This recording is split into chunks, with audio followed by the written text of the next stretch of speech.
मायके का मान। रश्मि बहुत ही सीधे और सरल स्वभाव की थी और उसको जीवन के दांव पेच कुछ कम समझ आते थे।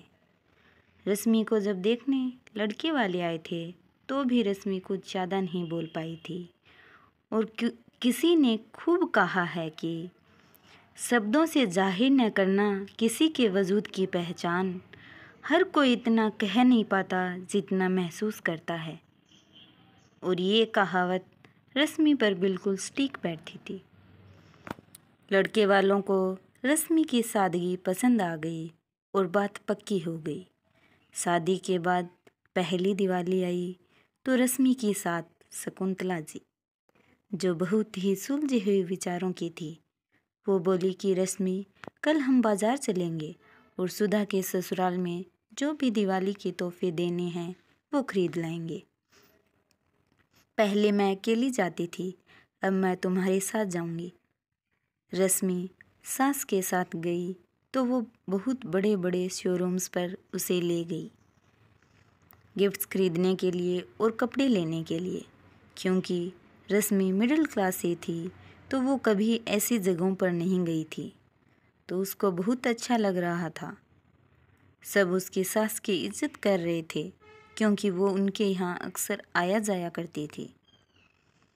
जहाँ ये रश्मि को अच्छा लग रहा था वहीं उसका दिल बैठा जा रहा था कि उसके मायके वाले इन सब की बराबरी कैसे करेंगे, क्योंकि दिवाली के बाद भैया दूज सी।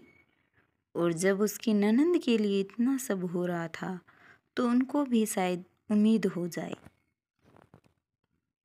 रश्मि ने बातों बातों में अपने घर पर ये बात रखी तो उसकी माँ, जो कि एक विधवा थी, उन्होंने अपनी चूड़ियाँ गिरवी रखकर रश्मि के लिए गोल्ड बनवा दिया और दिवाली पर उसके भाई भाभी को सामान लेकर भेजा। सबने खाना खाया और रश्मि किचन में बर्तन रखने गई तो शकुंतला जी ने कुंदन, रश्मि का भाई, से एक बात कही। बेटा, अगर बुरा ना मानो तो एक बात कहूँ? जी आंटी जी, कहिए। ये जो भी कुछ तुम लाए हो वो मैं मानती हूँ अपने सामर्थ्य के बाहर से लाए हो, क्योंकि हर लड़की अपने मायके का मान चाहती है अपने ससुराल में।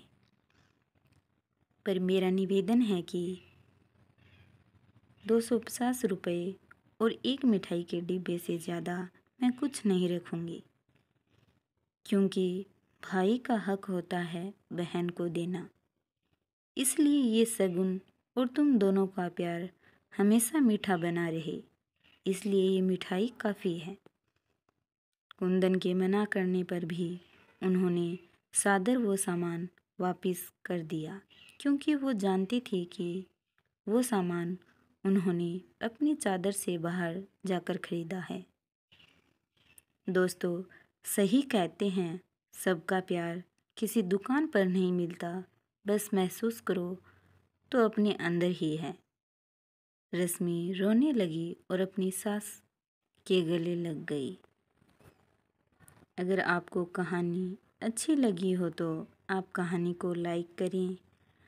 अगर आप हमारे चैनल पर नए हैं तो चैनल को सब्सक्राइब कर लें। कहानी को ज़्यादा से ज़्यादा शेयर करें। वीडियो पर कमेंट करके बताएं कि आपको कहानी कैसी लगी। बेल आइकन को प्रेस कर लें ताकि हर नई वीडियो की अपडेट आपको मिलती रहें। कहानी को अंत तक सुनने के लिए आपका बहुत बहुत धन्यवाद।